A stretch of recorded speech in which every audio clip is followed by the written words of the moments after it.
Hi, my name is Pam Burgess. I'm the Adoption Services Director here at Asheville Humane Society. Thank you so very much for volunteering with us. I'm going to go over a few basic steps for washing dishes. The first thing to know is that everything I'm going to go over is on the wall.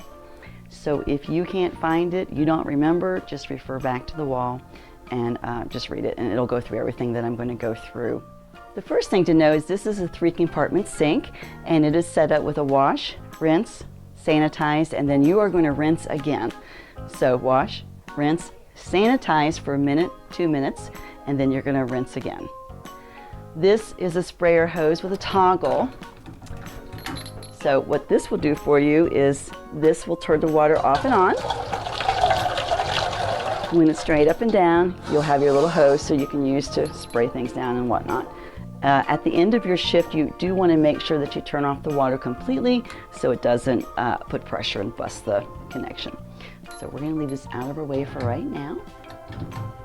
White contains all the dirty dishes, so understand that. Remember, just a refresher, white is dishes, red is dirty laundry, gray is clean laundry. So the staff will roll all these wonderful dishes back here for you to take care of. You'll need to make sure that you get your gloves on. It is rather important. You want to stay healthy. So do get your gloves on.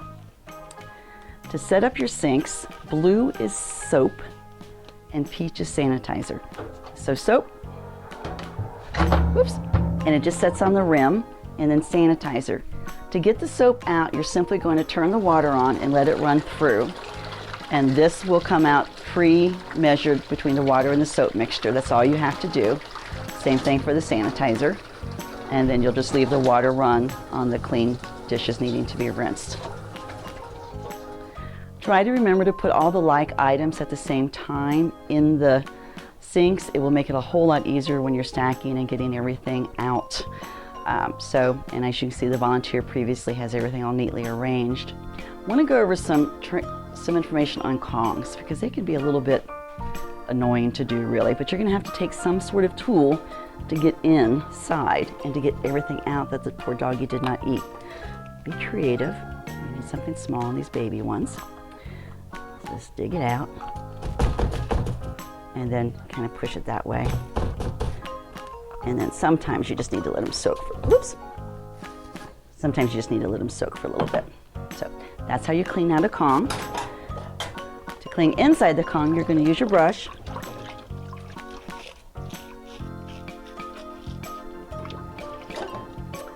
And then use a towel to do on the outside to get the dog's saliva off. There you go. Our other interactive feeder, made by a wonderful volunteer, these are really easy. The only thing that's going to be in here is dry food. So you just get it wet after you get all the dry food out of it, and just go in with one of our brush cleaners and go through the inside. And the most important part is actually going to be on the outside from the dog's saliva. So just make sure you wash it really good. And so those are the 2 items that might need a little bit instructions for cleaning. So you're going to wash the dishes, making sure you get around all edges. It's important that you touch every surface with your cloth. And then it's going to go to the rinse side. You're going to rinse. And then you're going to put them in your sanitizer. Make sure your sanitizer touches all surfaces of the bowl, 1 to 2 minutes, and then rinse again. We do this to protect the cats. They're highly sensitive to the sanitizer chemical. And then you're going to stack like dishes on a rack. Never put towels up, it blocks the airflow. And just kind of top to bottom on how you stack all the dishes. Remember, on your interactive feeders, make sure you get them rinsed on the inside. You don't want chemical or any debris left over. So to finish cleaning the Kongs, you've already got everything out of it and it's all nice and clean. When you rinsed your Kongs, make sure that you get on the inside. Make sure that they're nice and clean. Put them in your sanitized water for your minute or 2. Rinse again.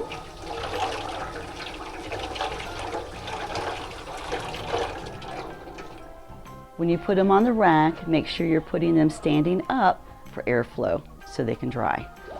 So after you clean your interactive feeder, rinse. Make sure you get in the inside, all nice and all the yuckies out. Put it in your sanitized water. Make sure it's fully submerged for 1 to 2 minutes.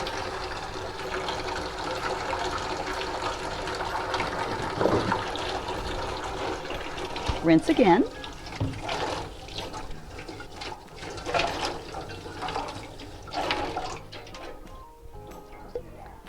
Likewise, stand up so the water will drain out for the airflow. When you're doing your litter pans, you need to do them last. It's very important that you scrape everything out, and we have an assortment of tools to do that with.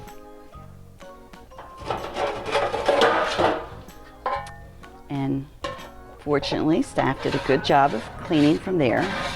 But just scrape out as much as you possibly can. And remember, you're going to do these last after all the food dishes are cleaned.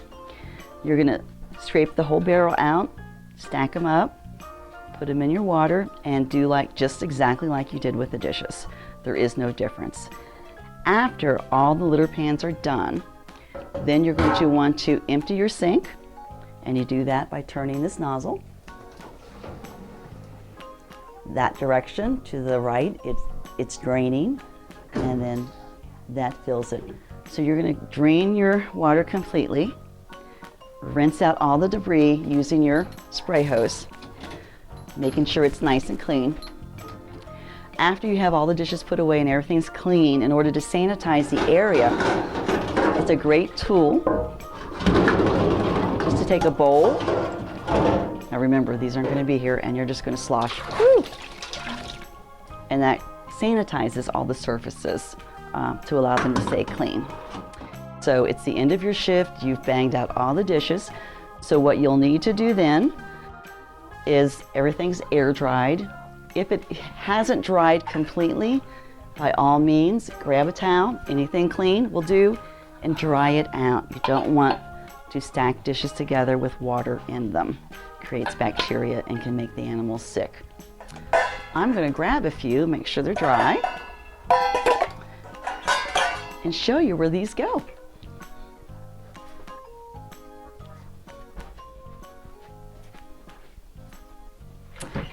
Everything goes in here, small to large. Try to keep everything like size. And if you enjoy organizing, go for it. It always needs a little extra help.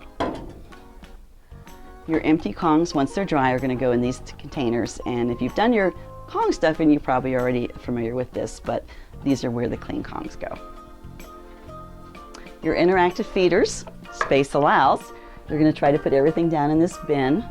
And if it does overflow, just set it on the counter until we can find space.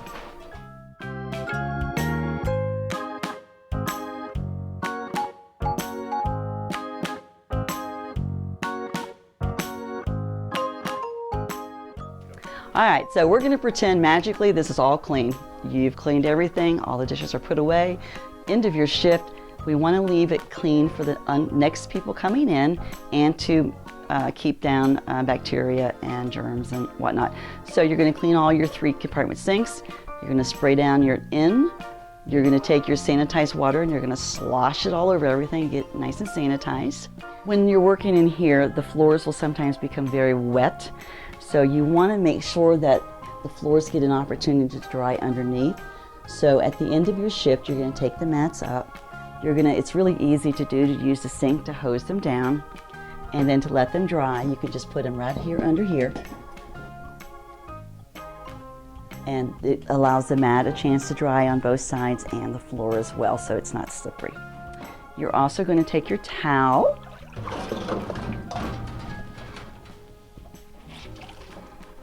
and wipe down the walls. They can get fairly dirty fairly quickly, and this is a daily battle, so we have to keep up on it. The trash, please, if it's starting to stink or if it's getting full, take it out. We have more bags. You shouldn't have to be back here working in a stinky environment. Just pull it up, tie it, and take it to the dumpster. If you'll go out the volunteer door to your left, it's just a few feet from there. You'll see the big dumpster, and toss it in and get a new liner and start over again. We want the environment to be at least not overwhelming. That really wraps it up. If you have any questions, please see your volunteer point person of the day, or just grab a staff member, whoever you can find, and we can help you out. And remember, I feel this is the most important job in the building. Don't tell anybody I told you that, though. The animals might get jealous, but if this isn't done, everything else just doesn't run smoothly. We need clean dishes, we need clean towels, and we need this area to stay functioning in order for us to do what we need to do. Thank you very much. We appreciate everything you're doing for us and the animals.